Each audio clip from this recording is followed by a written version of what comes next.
اور وہاں پر ایک مقام پہ ایک ڈرون فیسلٹی تھی، ڈرون تیار ہو رہے تھے بڑے تعداد میں، ڈرون نہیں تیار ہو رہے تھے، اس کے پرزے بھی تیار ہو رہے تھے، بامس سے جڑے پرزے بھی تیار ہو رہے تھے، ہیلمٹس بھی تیار ہو رہے تھے۔ بہت بڑی فیسلٹی ہے، اس کو تباہ کر دیا ایران نے ہائپر سونک اٹیک کے ذریعے۔ فیسلٹی کو مکمل تباہ کر دیا گیا، اتنا تباہ کر دیا گیا کہ خود اسرائیلی حکام یہ کہہ رہے ہیں کہ وہ بیکار ہو گیا ہے۔ کہیں F-35 کی تباہی اور کہیں اسرائیلی ڈرونز نشانے پر۔ ایران نے تازہ ترین حملوں میں اسرائیل کا ڈرونز کا ذخیرہ تباہ و برباد کر دیا۔ یہ حملہ کہاں پر کیا گیا اور اسرائیلی فضائیہ کی اس وقت کیا صورتحال ہے؟ میرے ساتھ موجود ہے اظہر علی خان، ان سے اس بارے میں کچھ تفصیلات حاصل کرنے کی کوشش کرتے ہیں۔ اظہر بھائی، ایک تازہ ترین حملہ کیا ہے ایران نے اور بڑا ہی تباہ کن حملہ ہے۔ سنا ہے کہ اسرائیل کا کوئی ڈرونز کا بہت بڑا ذخیرہ ہے، وہ تباہ ہو گیا ہے۔ یہ حملہ کہاں پر کیا گیا؟ یہ حملہ اسرائیل کی فضائیہ کے دل پر کیا گیا، اس کا مقام ہے تل اویو، اور وہاں پر ایک مقام پہ ایک ڈرون فیسلٹی تھی، بہت بڑی مینوفیکچرنگ کی، ڈرون تیار ہو رہے تھے بڑے تعداد میں، اور صرف ڈرون نہیں تیار ہو رہے تھے، اس کے پرزے بھی تیار ہو رہے تھے، بامس سے جڑے پرزے بھی تیار ہو رہے تھے، ہیلمٹس بھی تیار ہو رہے تھے۔ اس پوری ایک فیسلٹی کو، بہت بڑی فیسلٹی ہے، اس کو تباہ کر دیا ایران نے اپنے ایک ہائپر سونک اٹیک کے ذریعے، ہائپر سونک میزائل اٹیک کے ذریعے، اور فیسلٹی کو مکمل تباہ کر دیا گیا، اتنا تباہ کر دیا گیا کہ خود اسرائیلی حکام یہ کہہ رہے ہیں کہ وہ بیکار ہو گیا ہے اور اب ڈسٹرائے ہو چکا ہے، اور اب وہاں پر آپریشنل نہیں کسی ہوگا۔ بھی قسم کا کوئی ڈرون تیار نہیں ہو سکے گا، کوئی پرزے تیار نہیں ہو سکیں گے کئی سال تک، کئی سال تک نہیں تیار ہو سکیں گے، کیونکہ اس کو اب پورا، آپ کو پہلے پوری عمارت بنانی ہے، آپ کو اس کے بعد پوری ٹیکنالوجی وہاں پہ لا کے انسٹال کرنی ہے، اور اس کے بعد جو اکوپمنٹ چاہیے ہوتا ہے ڈرون مینوفیکچرنگ کے لیے وہ سب لگانا ہے، اور اس کے بعد جا کے کہیں آپ ڈرون پروڈکشن شروع کریں گے۔ تو یہ جو اس جنگ کے لیے ایک بہت بڑا سپلائی کا ذخیرہ تھا، جو بیسکلی ڈرونز کے ذریعے بہت زیادہ سرویلنس کی جا رہی تھی، ٹیکٹیکل مشنز میں بھی اسرائیل اس کو بہت زیادہ اپنی فضائیہ کے ساتھ استعمال کر رہا تھا، اور اس سے ایران کے فوجیوں کی جو نقل و حرکت تھی نا، وہ بہت زیادہ محدود بھی تھی اور کہیں کہیں ایکسپوز ہو جاتی تھی۔ تو یہ ایران کی سرحد کے اندر جاتے تھے اور وہاں پہ جا کے بہت ساری چیزوں کو دیکھ رہے ہوتے تھے، جاسوسی بھی کر رہے ہوتے تھے، حملے بھی کر رہے ہوتے تھے۔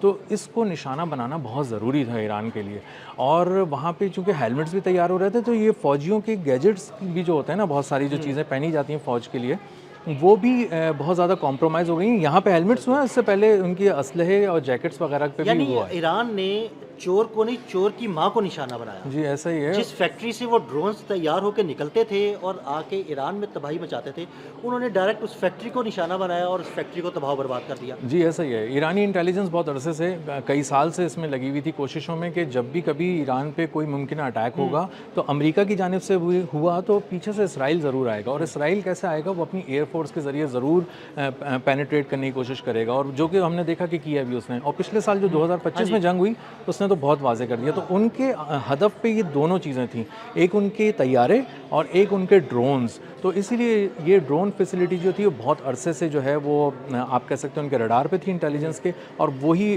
ساری کمیونیکیشن کے ذریعے فوج کو کہہ رہے تھے کہ یہاں پہ میزائل مارو۔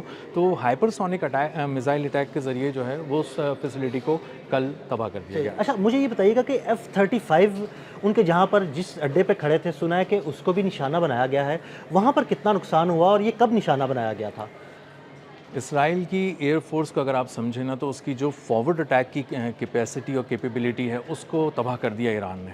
اسرائیل کی ایئر فورس تو ہے لیکن وہ 60% ختم ہو چکی ہے، اور جن طیاروں پہ اس کو ناز تھا جو اس نے امریکہ سے خریدے تھے، $100 ملین کا ایک، 40 وہ کھڑے ہی تباہ ہو گئے، اس میں پائلٹ کے بیٹھنے کی بھی نوبت نہیں ہے۔ یعنی وہ گراؤنڈ پہ کھڑے ہی 40 F-35 لڑاکا طیارے تباہ و برباد کر دیے؟ تباہ ہو گئے۔ آدھے گھنٹے کا یہ آپریشن تھا، اس میں hyper sonic missile, ballistic missile اور ڈرونز کے ذریعے حملہ کیا گیا۔ وہ پہلے بتایا، اور نیواتم ایئر بیس ہے، یہ بتا دوں میں آپ کو پہلے، یہ ڈیزرٹ، نیگیو ڈیزرٹ کے قریب ہے، اور یہ بہت ہی اہم آپریشنل بیس تھی اسرائیل کی فضائیہ کی، اور یہیں سے سارے حملے پورے مشرق وسطیٰ میں کیے جاتے تھے۔ 3 اس کے رن وے ہیں، تینوں تباہ کر دیے۔ 40 کے قریب اس میں جو F-35 تھے، $100 ملین ایچ اس کے پلین کی کاسٹ ہے، وہ تباہ کر دیا۔ اور یہ طیارے اب 2 وجوہات کی وجہ سے اسرائیل نہیں لے سکے گا فوراً، ایک تو اس کے پاس پیسے نہیں ہیں، شارٹیج ہے، $4 ارب کا یہ نقصان ہے جو ایک ہی رات میں آدھے گھنٹے کے اندر ایران نے کیا۔ جی بالکل، اور اس کے لیے کہتے ہیں کہ یہ مذاق نہیں تھا، یہ اس کے لیے کئی سال ریڈارز کی موومنٹ کو پڑھا گیا، سمجھا گیا، سیٹلائٹ کی موومنٹ کو پڑھا گیا، اور اس کے 3 وہاں پہ لگے تھے،